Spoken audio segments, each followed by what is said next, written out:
Hello, hello. I'm Aarnimetsa from Pokerimania.com, and this is again one of our streams on our project Phoenix.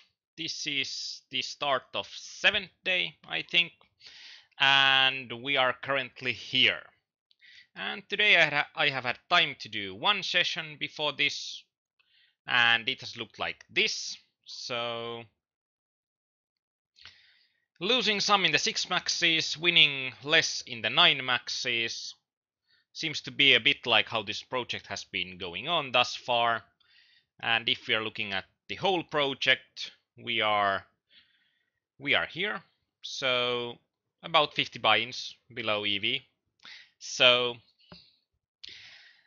but the best thing is that we are still trending up, and hopefully we are going to get up. And I think that today might be the day that I'm getting $55 as a bonus. So that's going to help me a lot to get higher. And let's get onto it. Let's start the grind. Actually don't have my session lord started, so we might need to wait a while before everything goes. And session lord is awesome, but it's not awesome when you want to just have it started quickly. That now just start, when it always starts to want to check the updates and stuff like that. And welcome Kauris, welcome Danita. And sorry about that, this took a bit longer. My streaming software crashed just as I was starting this first one, so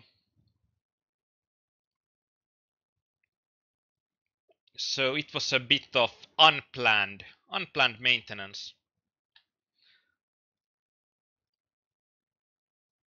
And good evening to Unteritokki on our Twitch chat as well. And good evening to Eki and Detrusitol. And Kauris said, are you using Stack and Tile? No, I'm using Session Lord, as I think that it's mainly because it's the best table management and registration software. If you are just playing on PokerStars, if you are playing on multiple sites, then there might be better options. But I think that if you are playing only on PokerStars, Session Lord is quite awesome, and it helps a lot to get your table amounts up, and also in improving your game, like having the stuff on the iHUD that what has happened in the hand before helps a lot.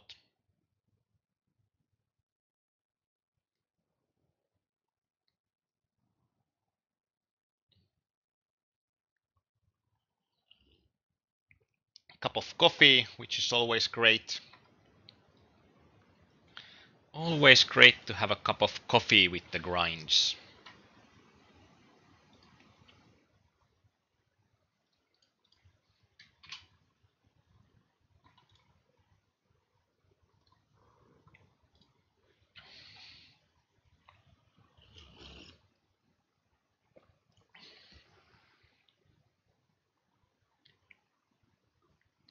But great to see so many of you here already, and now just we are trying to get some games started, and this is how it looks. So we are like 66% complete. Might not actually be today, since if it's 360, it's still 600 games, so it's not going to be today. Might be tomorrow though. And Kauris asked that session, or is it only for registering, or can you stack or tile your tables? Everything is in there. See our session lord videos. It's pretty much there are a lot of features, and I mean a lot. So like there's SNG opener, registrators for different games, spins, cash games, auto coloring for sit and goes, then multi-tabling. There's table manager, there's the extra HUD, there's converting the dollars to BBs, preset bets, hotkeys, getting you back on the tables if you're sitting out. Like it does pretty much everything that Table Ninja does, at least. And Danita says that I have a chance to finish my project while watching the stream. So at what point are you right now on your project? if you are having a possibility to finish it, you should be over, need 20 buy-ins, so you are at 850 or something.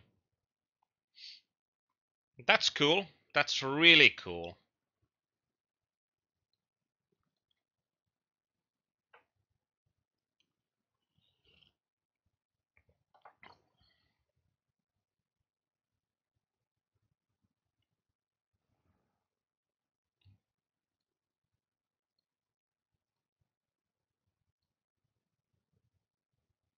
$850. Really nice. And with 20 buy-ins, that's something that you can win in a session, and it doesn't need to be even a long session.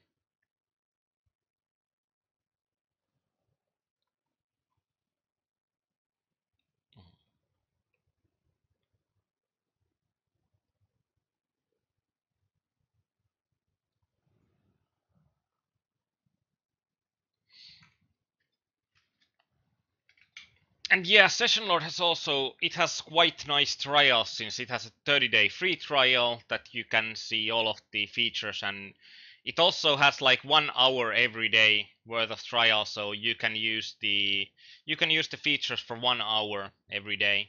So that's also, I think that's quite smart, since with 1 hour you can't be grinding that much, but you'll get to see the features, and you'll get to see how everything works, and you'll get to see the improvements they are making as well.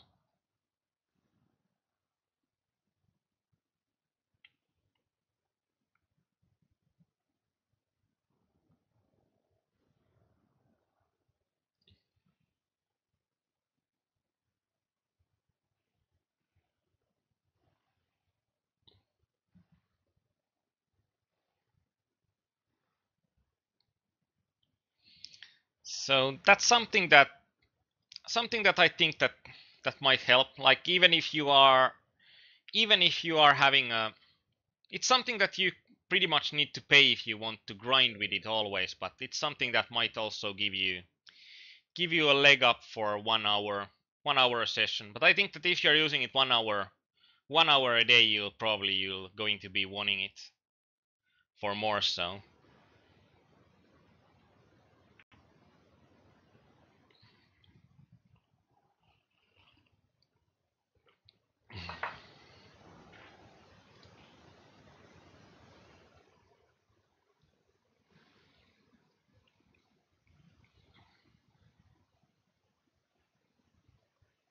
Go to Stack and Tile costs $9 a month. Session Lord is a better choice if it's a smaller price and all-in-one software.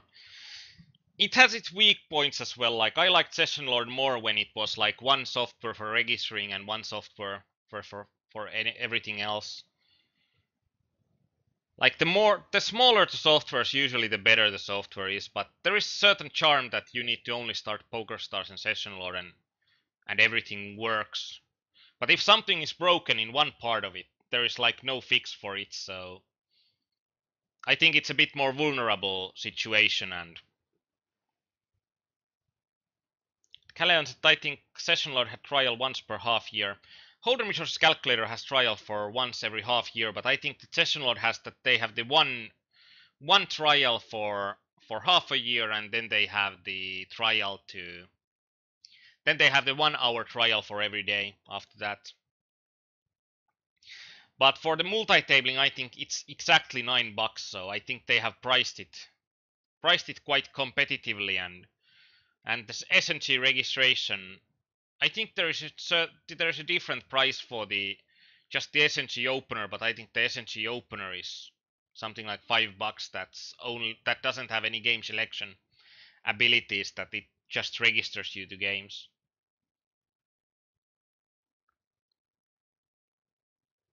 And I actually think that the spin and go registration is free, but that's something that I'm not sure about.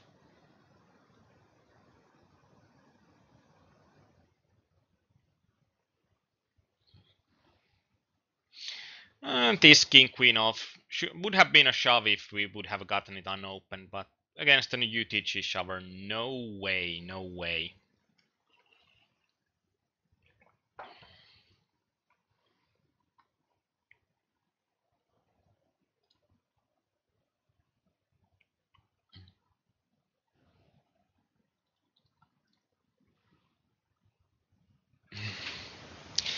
But so Danita has had a quite a nice day, since I think I remember you being at around 600 during your last day. So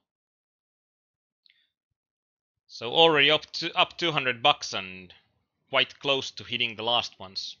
That's really cool. Really cool for a day. Actually, this probably should have been a call. I didn't notice that it was only for 12 chips more. Even though I had a hand that really sucks in multi-way pots.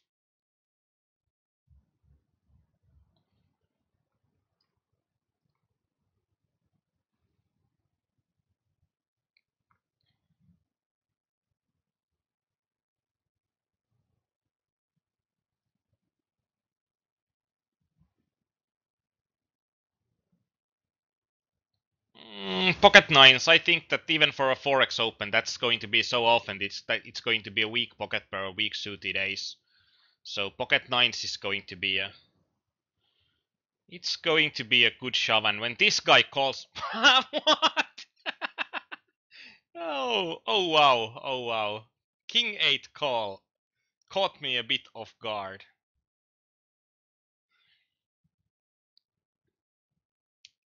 That's. I said that's going to be unexpected. 1.5s. Expect the unexpected.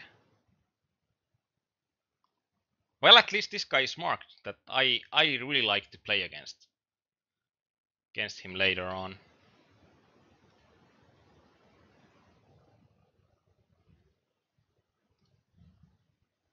Unteritokki said, I tried Session Lord, but you get frustrated with version problems. Could you elaborate a bit more?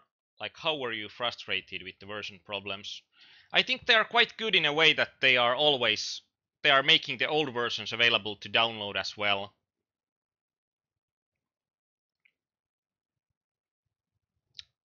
They are making the old versions available to download as well. So you can have like the 5 older versions are. But in general, when you are having something more, if you can avoid upgrading your software, you want to avoid upgrading your software.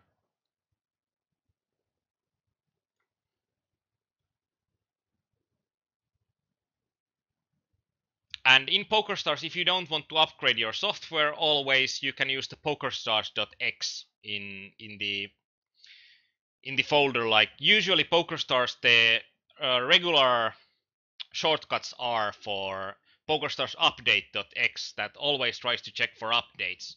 But you can also start it with PokerStars.exe and then it doesn't ask for updates.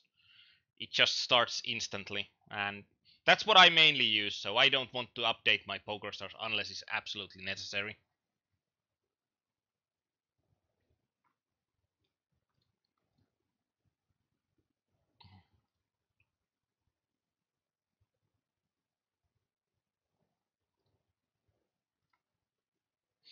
Unteritaki, did you upgrade Session Lord when you had the version that you have the wrong version from PokerStars? Or did you just launch the old version if you were using the old version of PokerStars? Like I know that they are not, like if PokerStars gets a new update, they are not making it. Actually in here NXP Ninja is one of our members. So I'll actually move it since we are so close.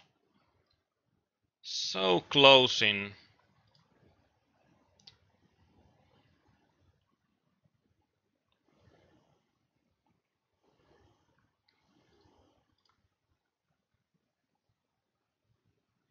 And Neo said that yeah, those PokerStars updates. Well, I warned everybody that I had a ton of technical problems with the PokerStars 13,000 and something. And still I'm hearing with some of you that you have been updating and you have had problems after that, so. As I'm saying right now, don't update for the newest version of PokerStars since you can get crashing problems and you can get every sort of unhappiness. And generally with PokerStars, if you are using anything else, like if you are using even a HUD, they are going to say that we are not going to help you with your crashing problems if you can't crash it without any third-party software. And when I had a really bad problem that when I'm playing like 30 tables plus and it crashes at some point, and I could pinpoint that it's PokerStar's fault, but when I couldn't play the 30 tables or more without additional tools, they did nothing for it. So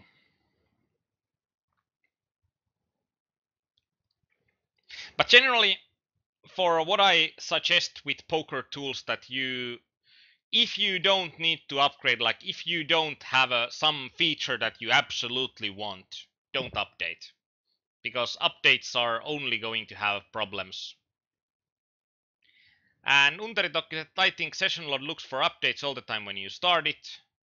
It looks for updates, but it's not forced to update it. Like you can just press the launch button in the corner and it launches the software without upgrading it. And I had used like my session load was like 700 versions older than the newest one. Like I had like 4034 or something, and when the newest one was 4711 or something like that.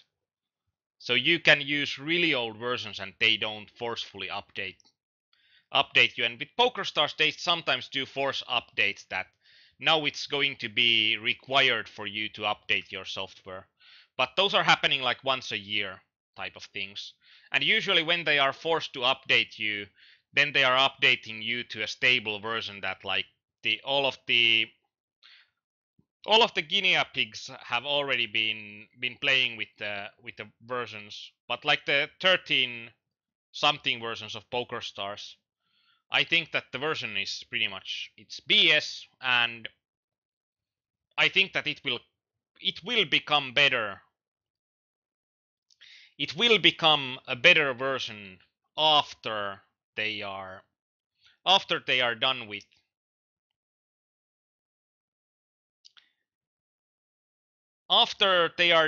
testing and they have done like 4 or 5 updates with it. But until that, when they have a new version like from 12 something to 13 something, I probably will skip the 13 something since it crashes on my computer, and I don't like software that crashes on my computer.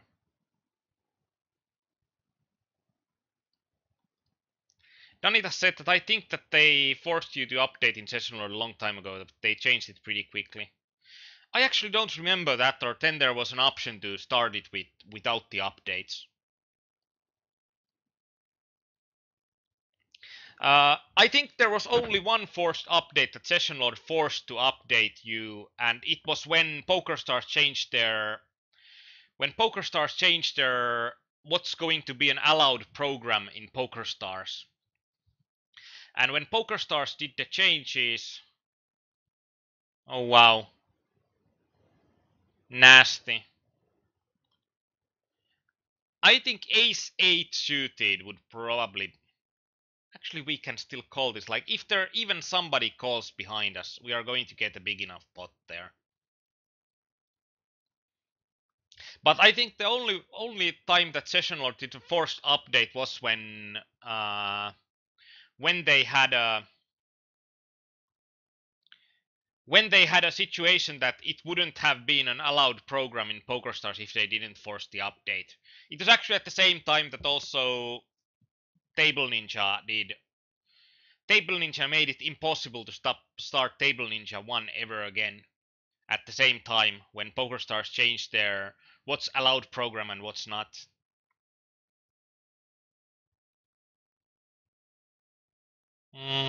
Left slot.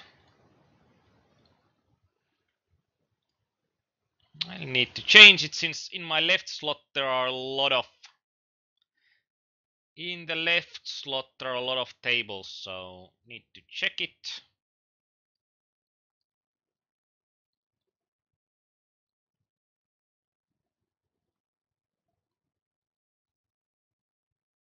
Yeah, in here we are going to shove like this guy is forced to be all in, so we are not going to risk getting it. We are not going to have that big of a risk to get eliminated from the money, but we can have a huge pot here.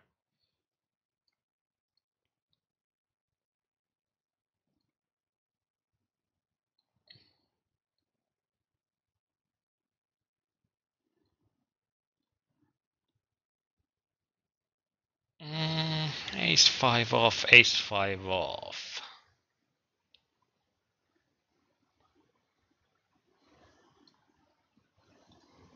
I can't even see the ace 5 off from my perspective. Oh, queen 4. Yeah.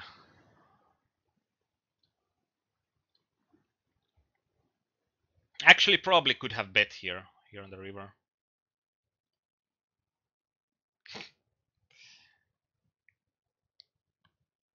Wow.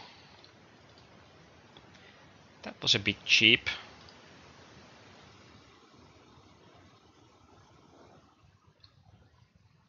Queen 10 suited. Let's see if I can find queen 10 suited here.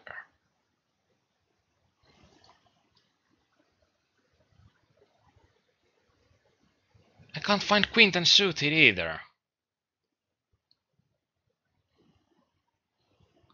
In here, actually, if we can use his stack size to make this other guy fold, then this is going to be pretty favorable situation for us. And even if we get just one fold there, we are going to get enough dead money in the pot, even when it's a bubble situation.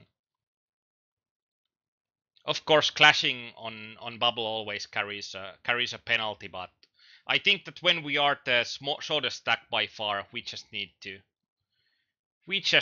clash.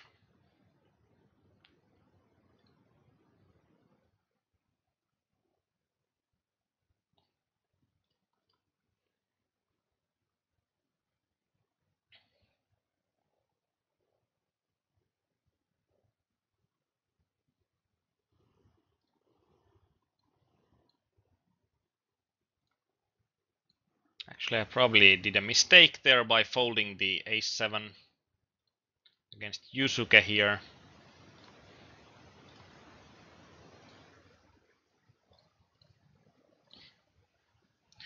Ace 10 should be a value bet. Now I need to check where I had the ace 10.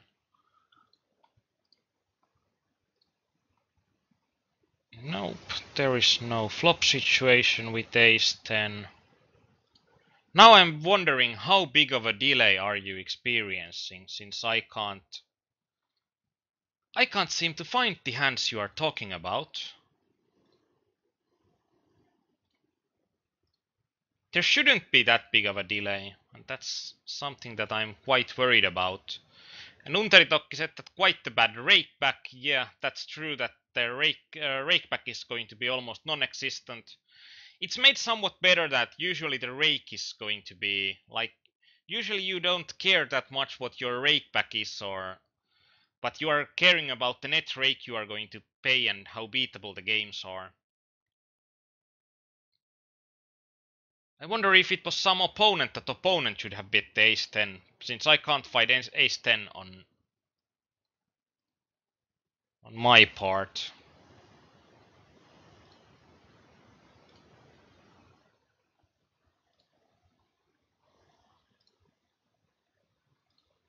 Yeah, I'm just wondering why I can't find the hands then. That's the problem in my end. So do I have a lot of lag in how quickly the hands are getting loaded to PT4?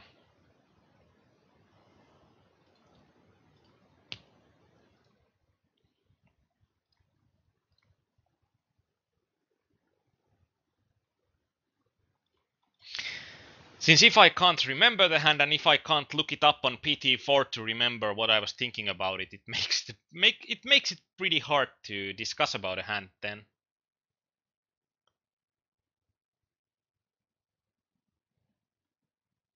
And Undritok said, what an idea, you are Silverstar, you must pay 100 buy-ins and you get 2.75 back. Yeah, but when you are playing $100 of buy-ins, you are not paying PokerStars $100 then. You are paying PokerStars something like crap. That was crappy decision in the crappy amount of time. I probably should have shoved that, since it's going to be really crappy if somebody re-raises at that point.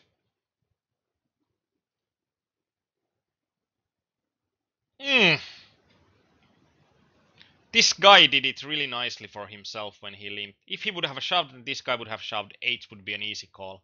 Now I think that it's a forced.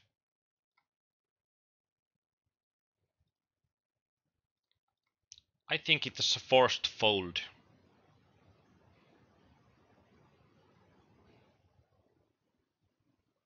Alias 750 said, how much of an edge does an average player have in these games? That's an easy one to answer. There is about 7.5% of rake, so the average player is losing 7.5% in the games.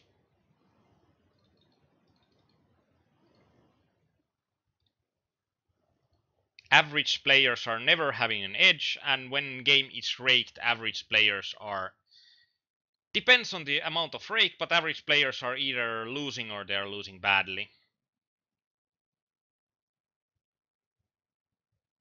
And Underitokki says that better than Ray. Well, Ray doesn't give anything back. I think that they have said that it would be against the current law if they would give anything back. But I think that they made it smartly in a way that rake is somewhat smaller. I think that the rake caps are similar though, so like in cash games it's going to be quite close.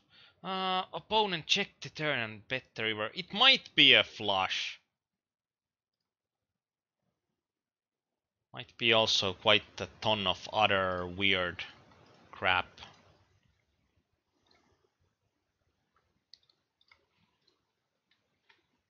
Need to actually check that one. 5-8 off.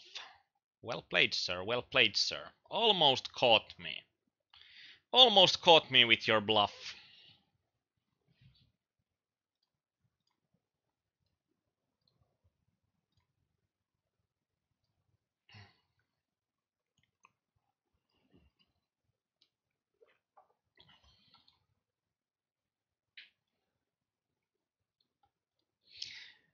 On these 1.59 maxes, my EV ROI has been about 5% thus far, so that's somewhat on what kind of an ROI I would be expecting in these. I would actually be expecting more than 5%.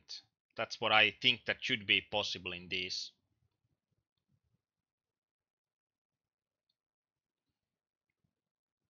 We'll see.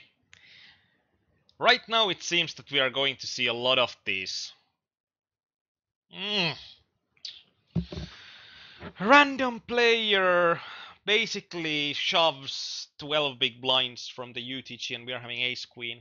I think that it's a fold, but ace king would have been a call here. I don't know about ace queen suited though. And Detrital said that reasonable chance that I will stream some PLO after me. After me there is going to be Kaleon's coaching as well, but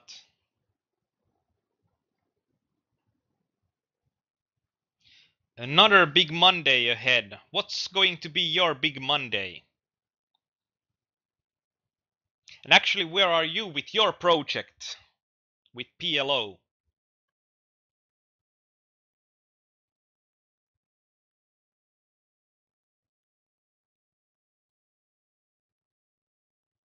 Can you explain why you pushed 8s with 20 big blinds?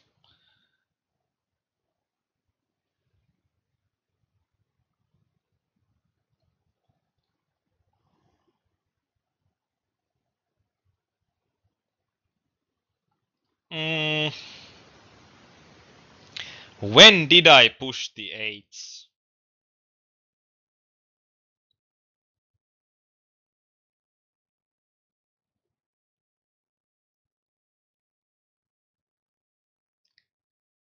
Can't find the 8s either.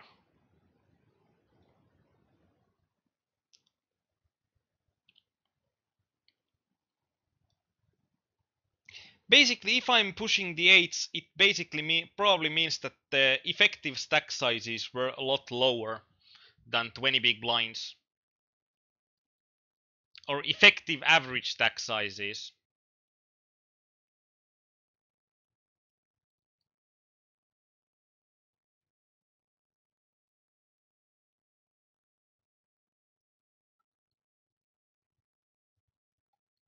This looks actually quite crappy with PT4 right now. Like, it shows me that there are hands that are imported, but like hands are being imported on this minute. But the most recent 100 hands gives me hands that have been happening for 3 minutes ago.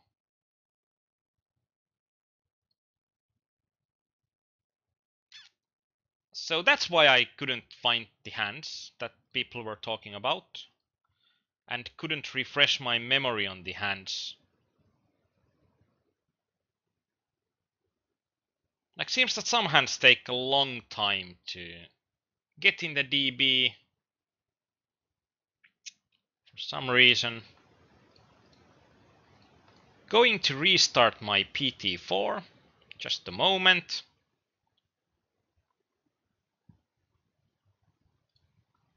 And Monday Omaha's on iPoker starts differ. So is Monday an Omaha night? Omaha night on the different sites with tournaments.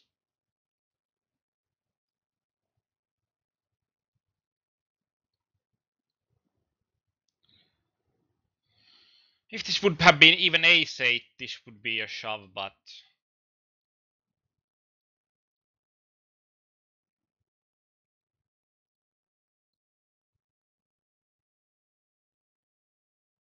okay, let's see now if we are getting hands in real time. I don't know, should I think about holding my breath in the meantime?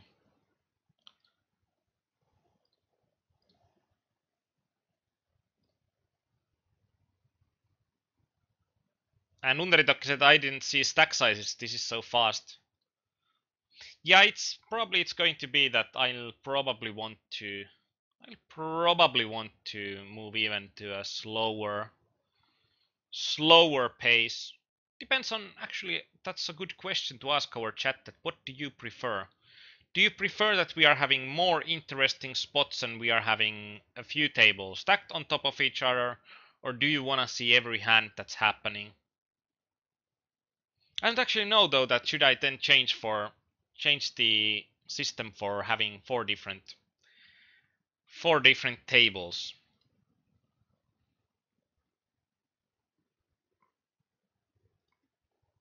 But this is actually, sorry for you guys. I'm having the PT4 so that if somebody asks me about a hand, I can load it here and I can take a look at it, so what's happening in the hand. But when we are not getting the hands quick enough to PT4, then we are having a problem.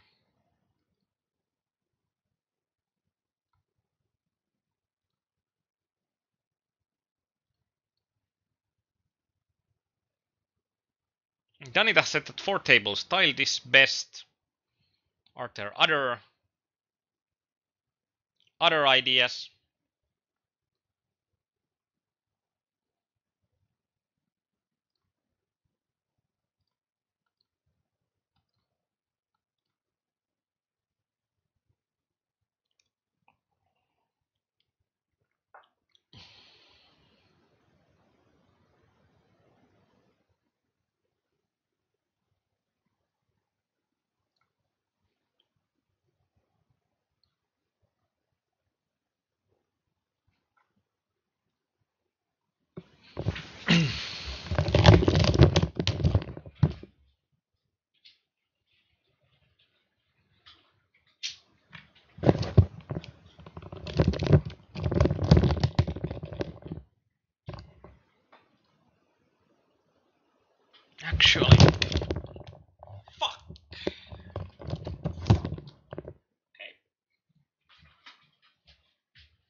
kinda suck right now. Things kinda suck right now. Headset just broke. And I tried to run to put the air conditioning on since it's hotter than... no words for it. Can you still hear me fine, or... like now I have the headset in front of me on the table.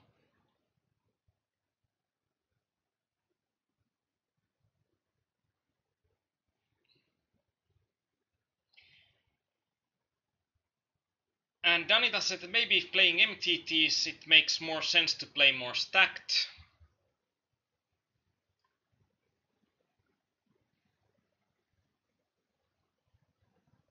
And Kauris says don't break anything. That's kind of late for you to say. Like, if I have already broken things, then unbreaking those things is something that I generally don't want to do in the middle of a set.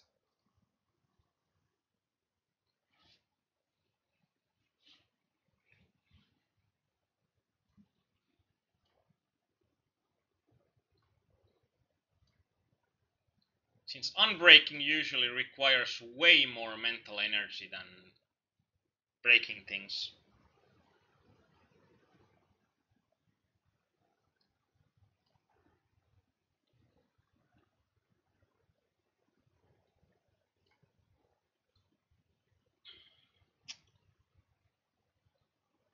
I'll need to check what I can do later on, but I don't want to get smacked in the face by my headset again.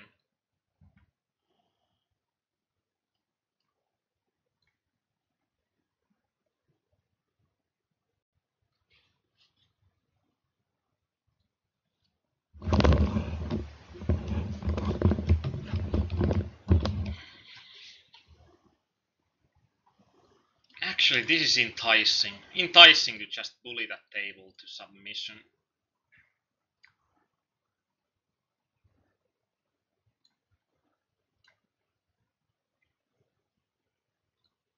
Let's go for a small value bet here.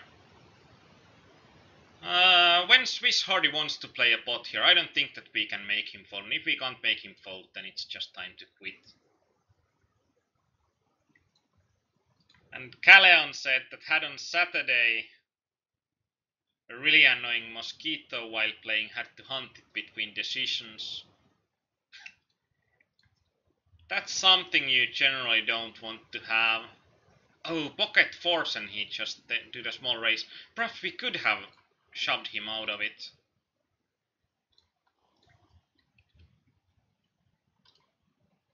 I was looking at some point on what are people generally doing on Twitch, and people that are having more viewers, and I thought that using just two tables here is going to be, it's going to be less how do you call it, less threatening, or I think quite a lot of people are using to have just one or two tables open in the streams. And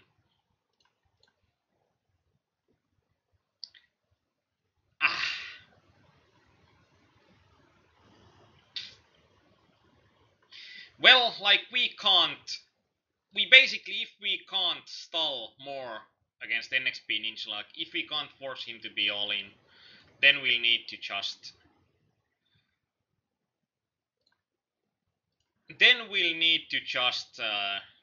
change it. Or then we'll need to just go for it there.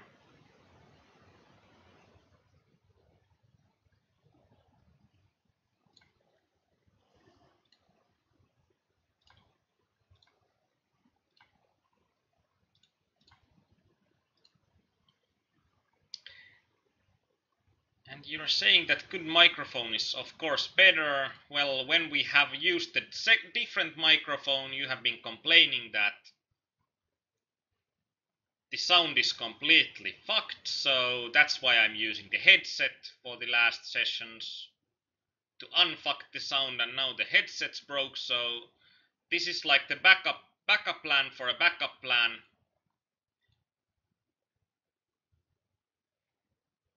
Something that I'm hating a bit. I'm hating to have to use a backup plan for a backup plan.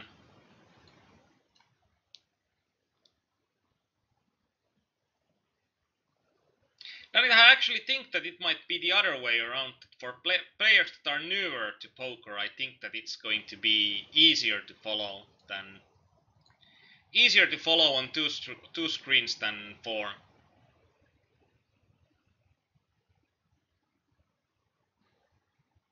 I don't know. Might also be that we are switching to just having two screens open so that there would be no stacking in the middle. Just trying to hit the balance where it would still be interesting and there would be enough interesting points. Like, even when just having 4 tables on screen, everything goes quite small, it looks quite threatening, and there are going to be problems in how much do you really see.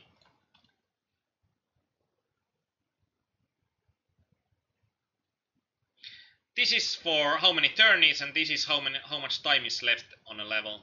And when we are playing 6 max hypers, the time is the amount of hands that are remaining on a level. Like, when we are playing 6 max hypers, they don't use time anymore, so there is no point in stalling. But in 9 max hypers, there are spots where there are points to stall. And like there would have been in this actual table, there would have been a point to stall where we had NXP Ninja there. Like, if it would be like 12 or 20 seconds remaining, I would have just done decisions on every other table.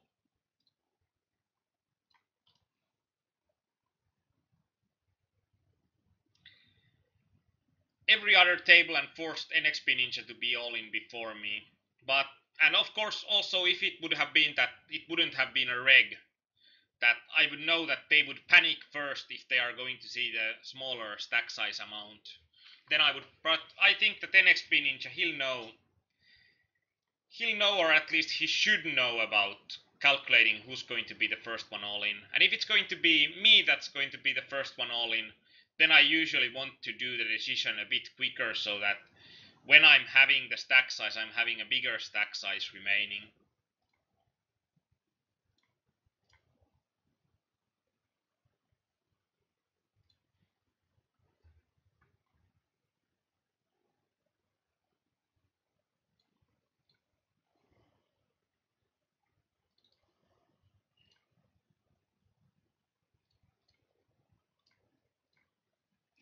Danita is trying to jinx himself that it doesn't look that well for him to finish the project during this stream.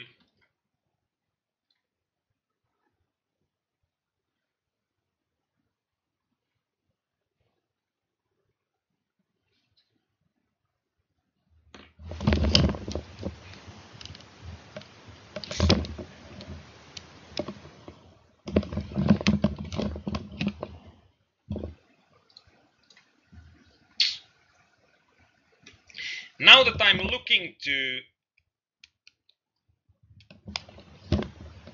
unscrew this headset, it looks that it's pretty much unscrewable, so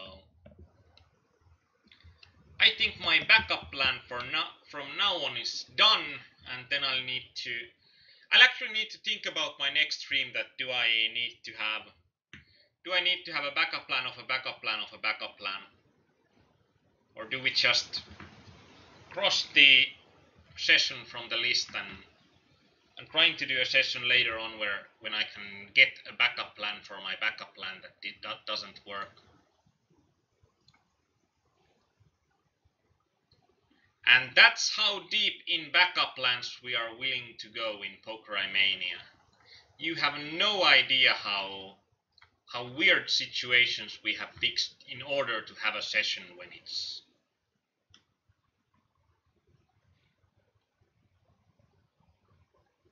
I've also even thought about just removing the HUDs from the streams so that I can view the HUD myself, but removing it from the streams to make it even less threatening looking stream.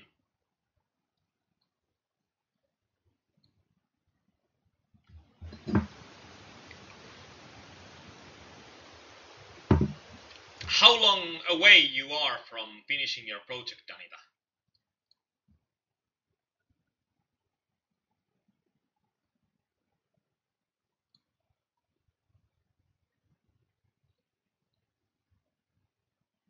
And of course, in this kind of project, when I'm trying to stream like a couple of hours every, that's also something that I didn't take into account enough.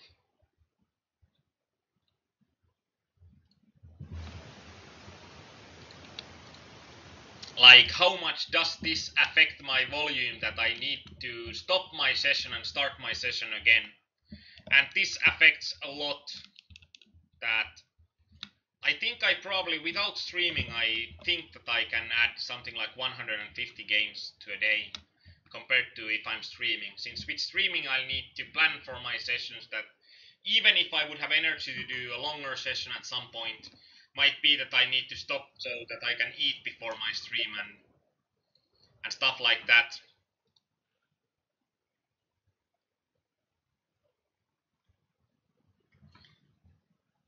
Actually, when I'm thinking about it, it's probably, it might make more sense to go for just 4 tables and to go just 4 tables and shorter streams.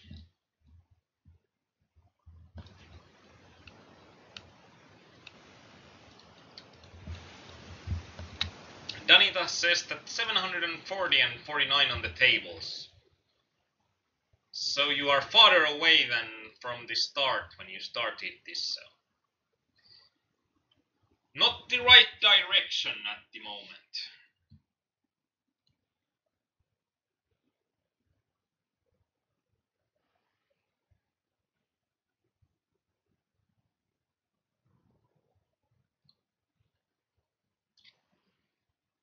And this week we should have a session tomorrow, and then I probably have next sessions in the weekend. Like Wednesday, Thursday, Friday, I'm having a friend over in Tallinn, so no time for sessions then.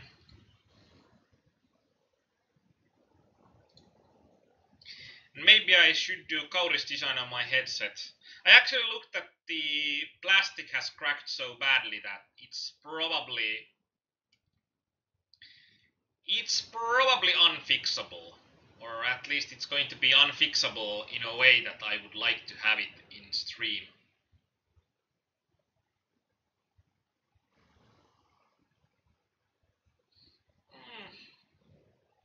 No, there are 2 flush draws, like can't have enough can't have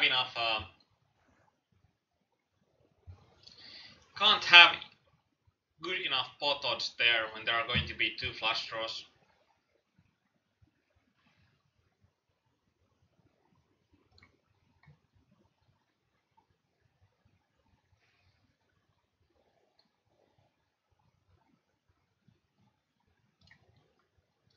So I think this headset is EOL, end of life.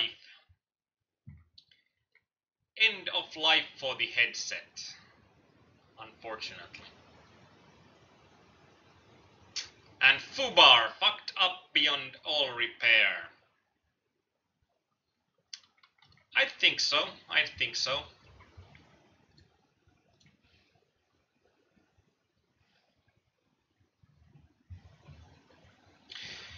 Probably, actually, if I'm thinking about the projects, that probably having a project where not having a daily stream, or probably it would make more sense just in the project sense to have like a weekly stream and go on what has happened on the week. But I thought that it's something that should be done in a week, so. And Kauri says that you can fix everything if it needs to be fixed. I guess so, that everything is fixable, but at what cost?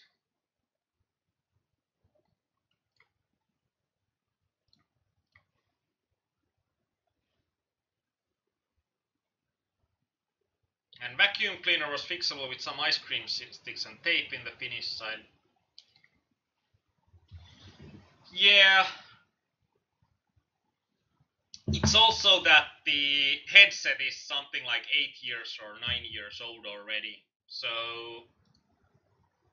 it probably looks like something that Jesus Tape would actually improve, but I'm not sure if it's worth putting any time and effort to it.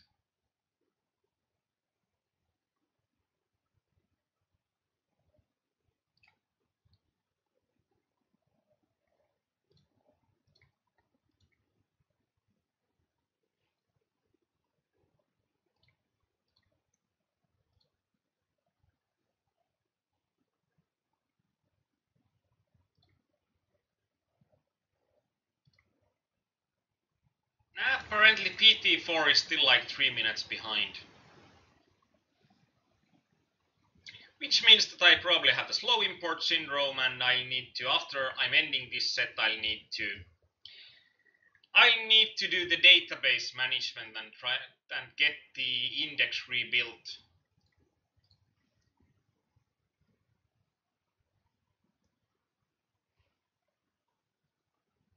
Games actually look really good and juicy games.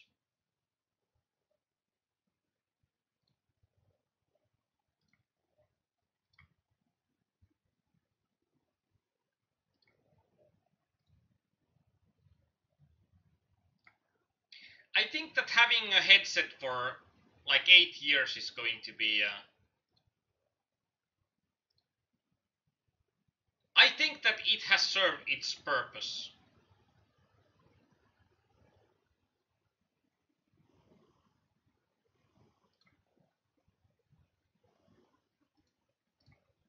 Now I'll need to concentrate for a bit. Aarnimetsa, I think I have a good understanding of the game, but I can't know when I must have an all-in if I have 7-3 off or something after race and 3 calls and have 3 adjusted big blinds. If I'm a small blind seat soon and antes are big. I must say that I don't exactly know what you mean there.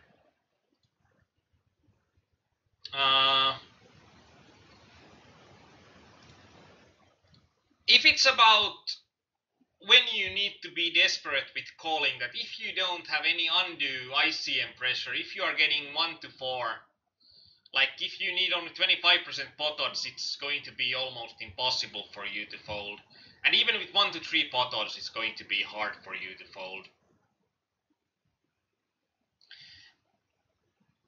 But if there is something like raise and 3 calls, you probably don't want to be involved in a 4-way pot with a really weak hand. Usually you just can't get like something like 7-3 off. It might be okay if you are against one player, since it's going to be so unlikely that one player is going to dominate you badly. But if it's like a 4-way pot already, then it's going to be a spot where if it's going to be a 4-way pot already, then it's going to be a spot uh, where the weakest hands of all are being even weaker, because it's going to be so likely that someone is having a pocket sevens, pocket eights, or better pocket pair.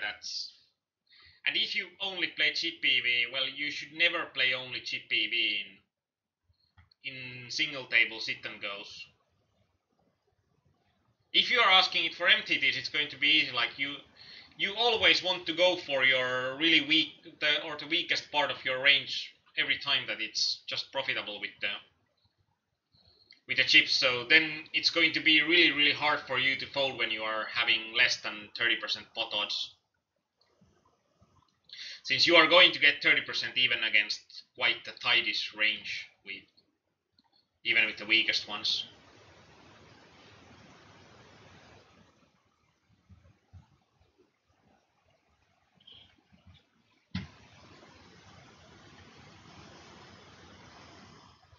Ah,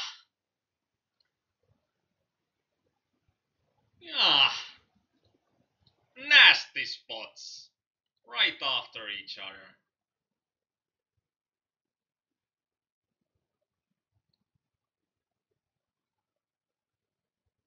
And 8 years, it's end of life years ago. This is like 8 years old, and I think that they were like 30 or 40 euro headsets at the time. So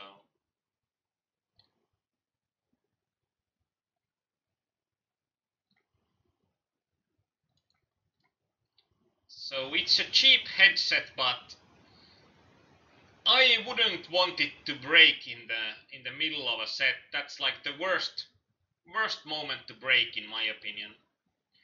Okay, two guys are getting all in. It's going to be an easy fold for me with King Queen suited. Let's see, King Queen.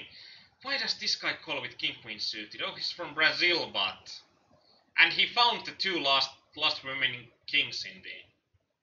But I thought that when two guys are all in and there's going to be one guy that's having sizably smaller stack, that's a spot where I'm having a really high ICM effect.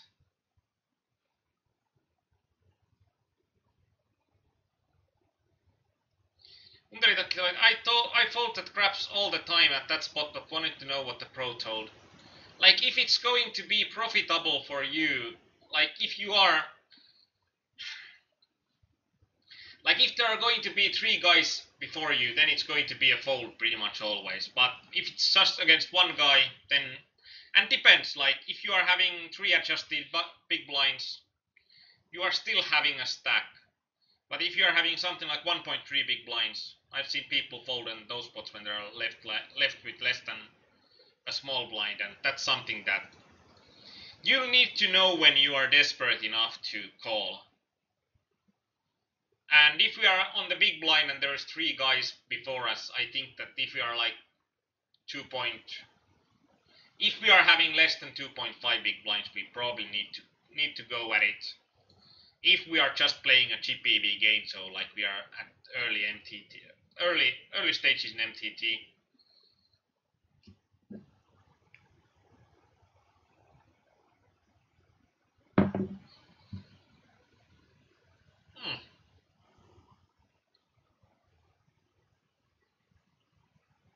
If we can get this guy fold even some part of his range, it's going to be good. Oh, he folded, but we got a call from another guy. Pretty nice limp call. Works pretty nicely for us.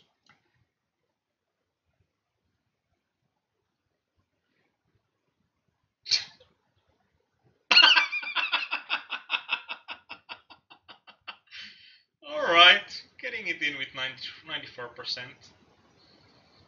It's still 6% for him, but I didn't think he expected that with his game plan. Of course, like having an 8 there is. But with just something like Queen Jack, you probably, like you have two overcards and a gotcha. You want to go for broker, or do you want to bet smaller and then have still an option to fold if opponent check raises you?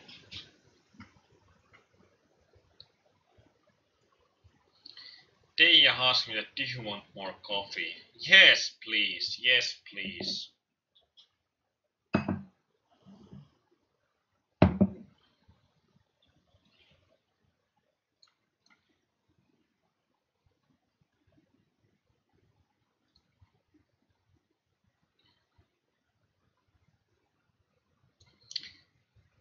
But I'm starting to get that this is like stream run has returned.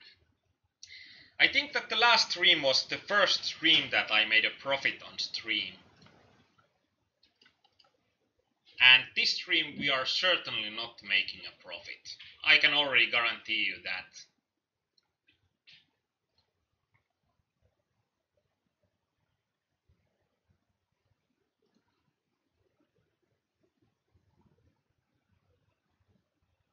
But mainly on tournament poker, that there are like guys that are saying like never calls deuce 7 off, or never fold a small blind or something like that. And that's going to be something that if you are using the word never at some point for poker, usually you are doing it wrong.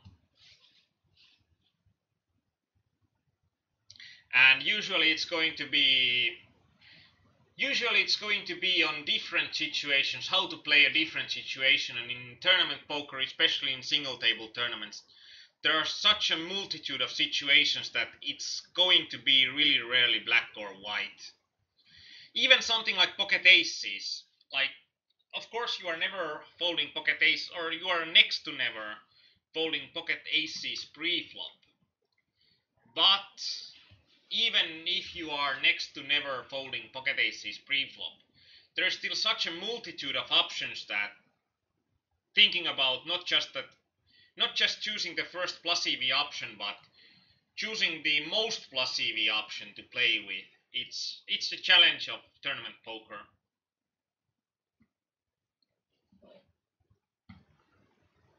And I know that sometimes I have said something on poker, and then it's something like half a year ago. Half a year after that, like you said that you should be doing this, and people are implementing it in a wrong spot. But that's also something that why it makes sense to like learn to how to calculate stuff in HRC for yourself, so that you'll know why something is to be done. And that's usually why I want to also show the calculations, since even though the math is almost never sexy and it's not something that people generally want to see, actually that's something that these are less math content and more about games and more about stories right now.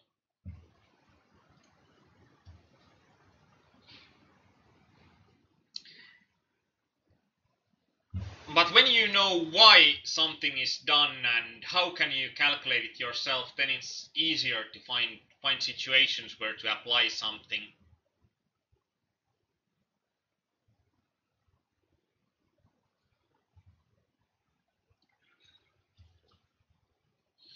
And Underdog has folded aces twice pre-flop in satellites. I think that I have posted a blog post on the 2 times that we have had to fold pocket aces on stream. And there have been at least 2 times where folding pocket aces is going to be a profitable move.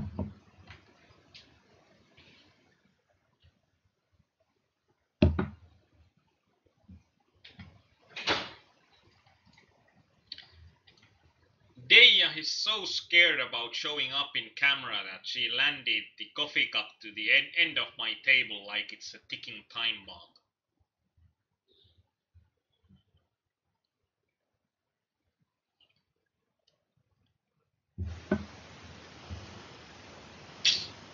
I know that Jamie Gold is lucky, but how did he get my chips? Oh, pocket jacks. This is actually close.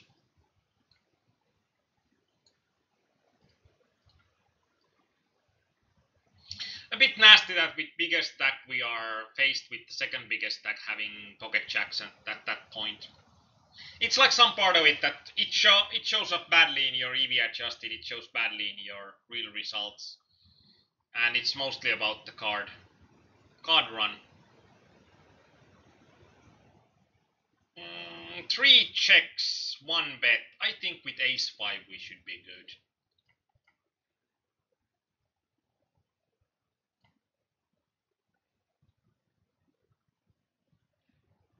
Why APM match or shoves here?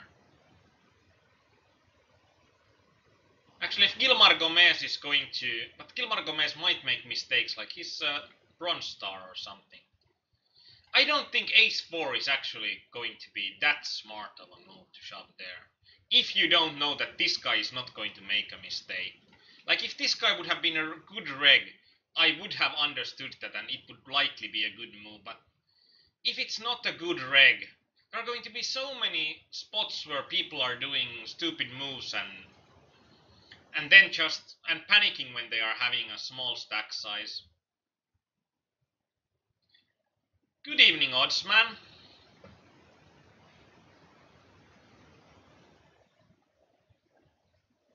And in satellites, there are going to be a lot of spots where growing your stack size doesn't make any difference. In this case, like this is a spot that I generally like to shove because like the second or third limper rarely has a hand, so rarely, but when there is one guy with only 9 chips left, it's going to be a spot where when he's only 9 chips left that we are almost never going to just get the chips or get the dead money in the pot. So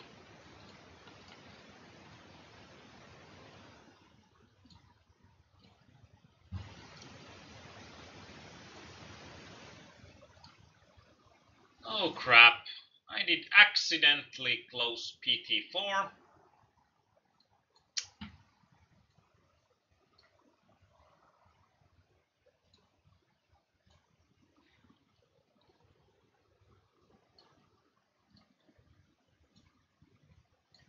I must say that when Kaleon takes over this, now it says PT4 is already running. Okay, when it's already running, please show it to me.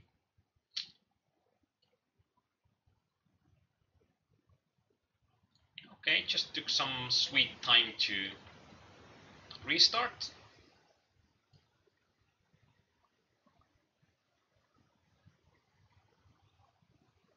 And howdy for Big Ben 25. Okay, let's see what word he called me with. Okay, that was a good call for him. Really good call.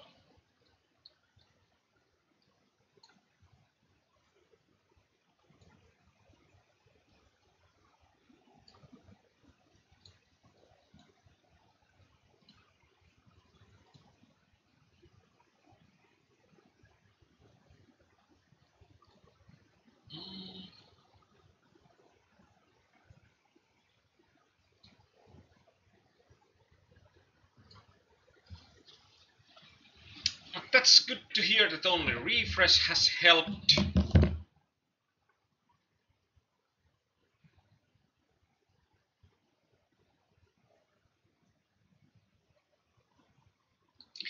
Danita said that okay, 4 buy-ins for me during this stream. I thought that I can be unlucky on the stream because it's all going to be away from your pains. But it's not fair if I'm getting to be unlucky on stream and you are also unlucky while watching it. We are currently at somewhere deep down again. Deep down in an unhappy place. Let's put it in that way.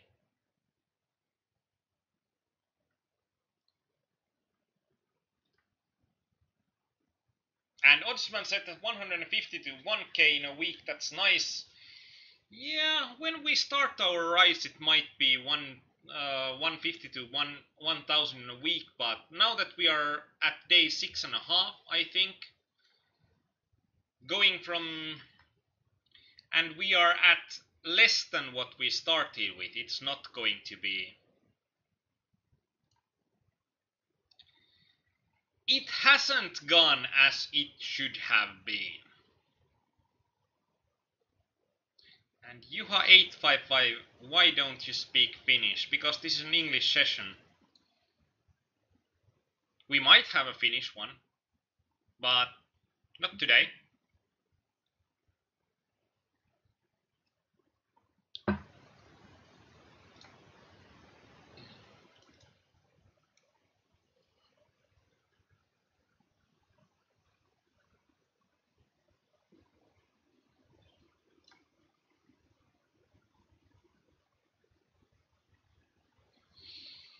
Oh, tomorrow we are going to have a stream in Finnish. Okay, I didn't know it, but there you heard it. Tomorrow we are going to have a stream in Finnish. Kind of fun though. When I'm having a stream in Finnish, there are going to be questions on why aren't you having an English stream, and when I'm having a stream in English, there are going to be questions on why it's not in Finnish. We are trying to cater for each one of you, and mainly it's when I'm having a stream that's going to predate another stream. Like today, Kaleon is going to continue in English with Sit and Goes. Actually, what's Kaleon's topic today? Was it his regular set or was it something towards MTTs? Can't remember. You'll see it on our forum though. And perhaps if Kaleon is online right now, perhaps he can explain what's he going to do in just 15 minutes.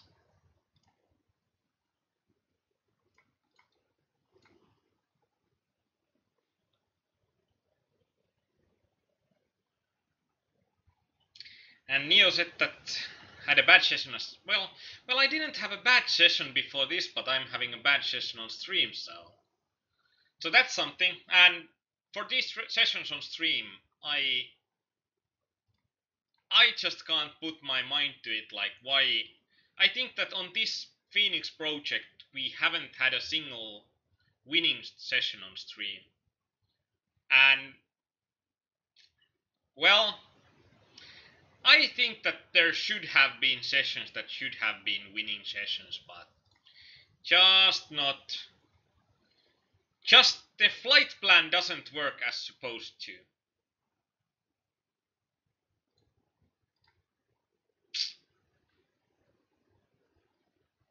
And Neo1186 said that do a session in Spanish and everybody should be happy.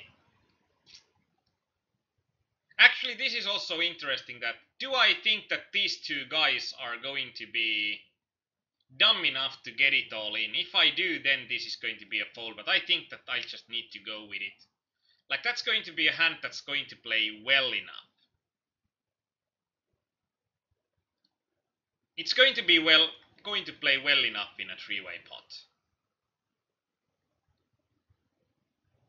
And of course, like, when even one guy of these can fold post flop, then it's going to make it so that I just need to call it there when I still have a chance to get a bigger stack, and we are still five-handed, so I need to outlast two players.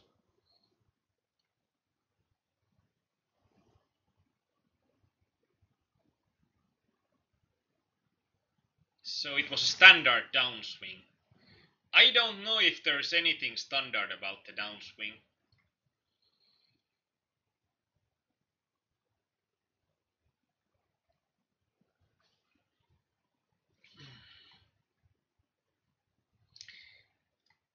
Even the amount that I'm under EV would put me solidly in the worst percentage of runs. So I don't think that it's going to be a standard downswing if you are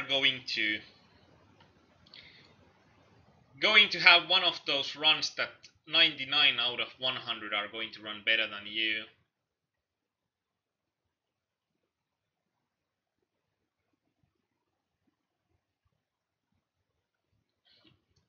And Unteritokki says that what is a standard downswing? I think something like 50 buy-ins is going to be standard in these games, and it's something that you are going to encounter a lot.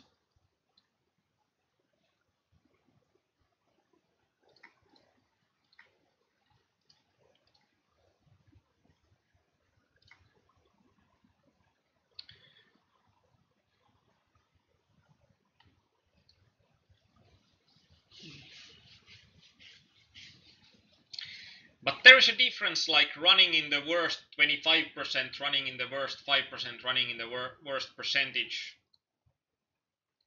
or running like in the top 25%. That's something that's also nice.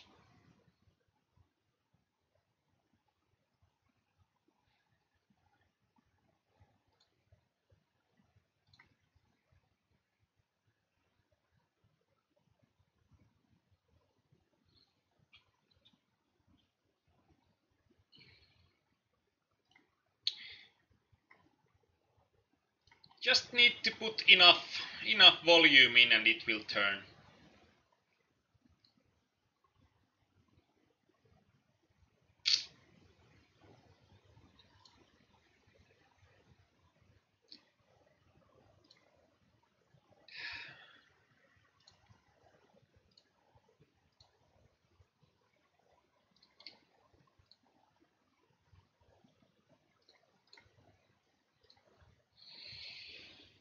Oh, Detrusitol, when you are going to encounter something horrible, I know that we are going to hear about it to no end.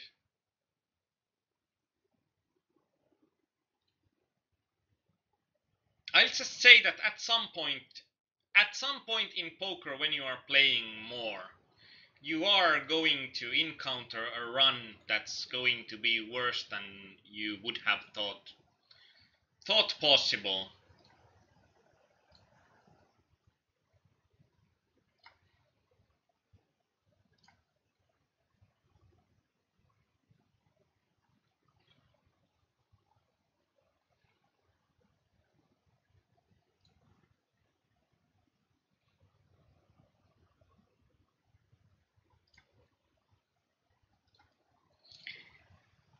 And that's also something that when Detrito said that you call that a downswing, I have a 300. I think that's something that when you don't have the experience and somebody else will have the experience of what it might be on the horrible end, what it might be at the complete horrible end, it will, especially if you are bragging on how well you are running, then to drop that down in the other way, I think that it's just going to be that somebody cares about you in a way that they are going to show you that if you think that that's the worst you are going to encounter, you are going to be in for a rough ride later on.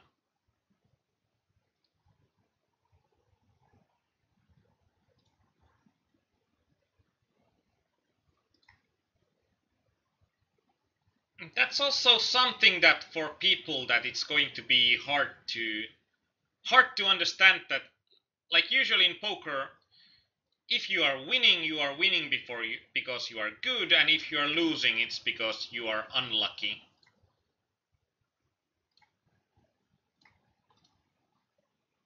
And it's never going to be that you are winning because you are lucky and you are losing because you are playing bad.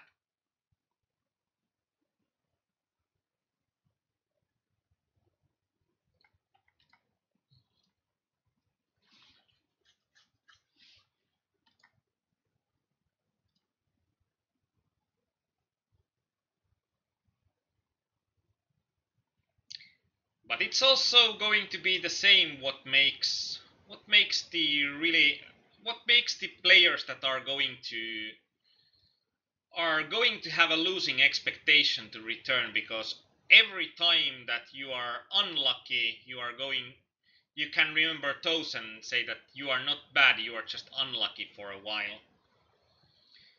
And that's also something that makes, like, if you are thinking about something like chess, nobody plays chess for money, since there are going to be almost no variants, and when there are almost no variants, you can know, like, you are playing 3 games of chess and you'll know pretty much where you stand with your opponent. That you are going to know that okay, like if you are playing 3 games and you have no chance in any of those, you'll know that your opponent is so much better than you, that there's no point in playing for money anymore, since you know that you pretty much can't beat your opponent. But in poker, like even if you're playing heads up against something like heads up sit and goes, there might be guys that are going to rematch you 20 times. 20 times in the evening and lose 18 of those, and they are just thinking that this other guy, this annoying bastard, he's so lucky. And Danita said that people play chess for money. Uh, compare that amount of money that people are playing chess for, compare that amount of money that people are playing poker with. And I think that people are playing poker with is the amount of money is involved is like 1,000, 10 times, 10,000 times bigger. And there's also a good question on Neo that's just going to be a bit hard to answer quickly. And it's like a math question that if you run under EV for X tournaments, will this difference get smaller when you put in more volume? No, the difference shouldn't get smaller. On the one side, the coin should have no memory. That's correct. And it's going to be like if you are, let's say if you are 100 buy-ins under EV after a certain point, it's going to be just as likely to start running under or over EV than it would have if you are 100 buy-ins over EV. So if you have been lucky, it's not going to be something that will be taken away from you later on. If you have been lucky, then you shall feel lucky and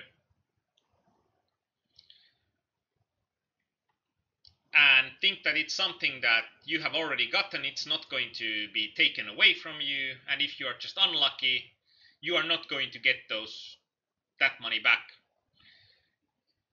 And the law of large numbers, it's like if we are saying for a certain spot that, like, even if it's going to be,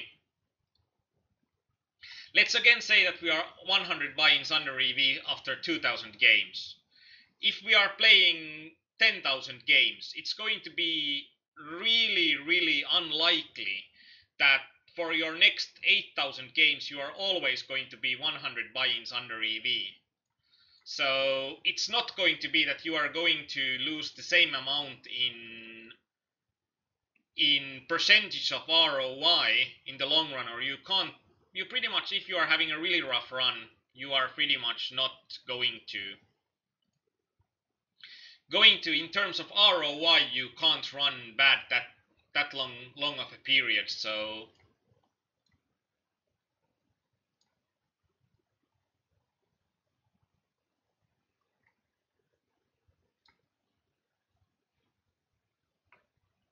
no, the chess is a bit lucky game. It's not a bit lucky game. Like, the skill differences, they are just going, in a way, it's like if an opponent starts with a sequence that you are really familiar with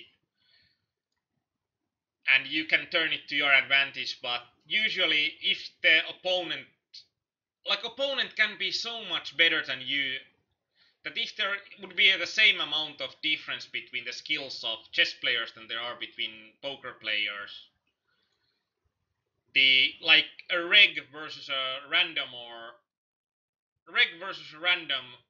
the skill difference between poker and chess, I think that again a reg versus a random guy, skill difference would be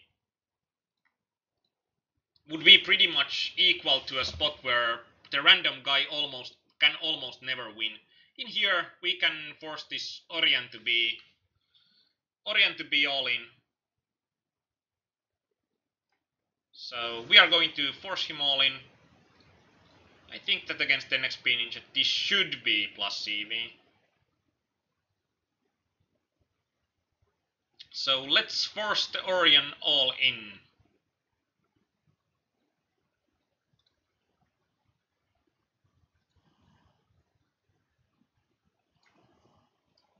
And we don't need to be there for the big blind. If we are there for the small blind, it's going to be enough.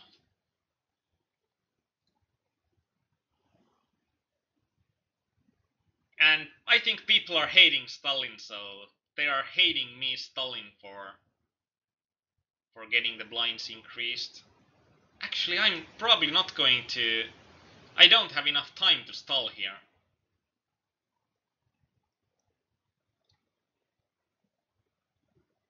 And this is like, I was lucky here that NXP Ninja won that.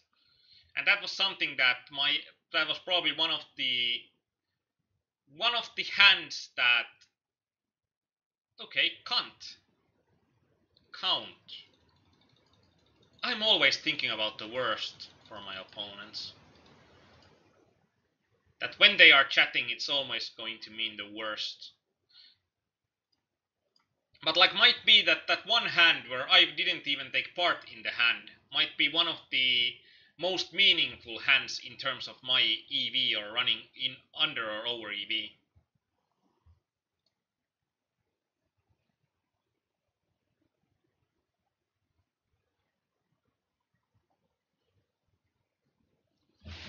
But like, mainly if the spot is that you are also, if you are flipping coins, like, you'll know that if you are flipping coins, if you are flipping them 10 times, it might be that it's going to be still pretty much the equal amount of luck would be there to run, like, to win 7 flips than in 100 flips to win something like 56 flips. So like, even if you would need to be exactly as lucky for, but if after 10 throws you are already 3, if you have won only 3, so you are like, you are losing $4 to your friend, that's going to be money that you are almost never going to get back by coin flipping. And if coin flipping is having rake, like if you are playing something like one-handed bandits, then it's going to be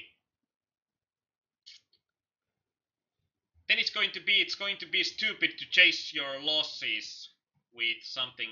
Actually, I'm going to end this here, and I'm waiting for Kaleon to comment on when he's ready to start, but I'm not registering any more games after this moment.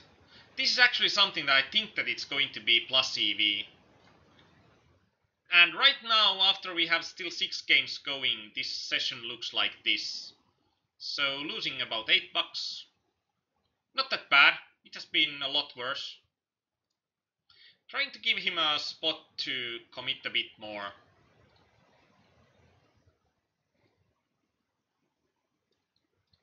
Just let's get the rest of the money in. 0%er, that's what I like, because then there is no luck anymore.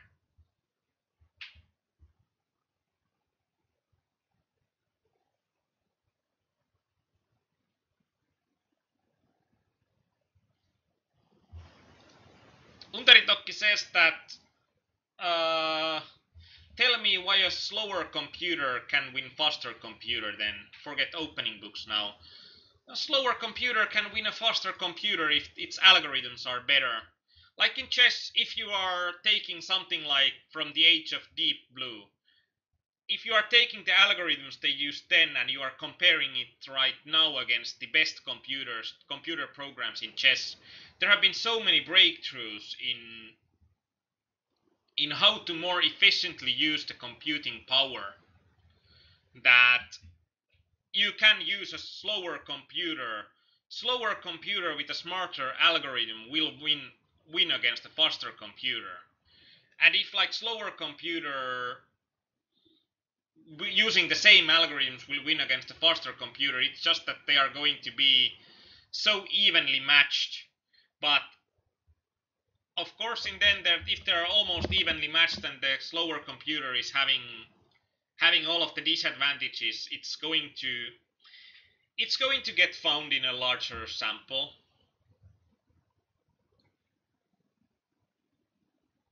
So like if there are something like the ELO scale is actually something that's really good in like measuring skill in something, and I think that like if there are 2 chess players that are having, is it 50 points of ELO difference between each other, then it would mean that the better player the player with the 50 points higher ELO will win like 66% of the time.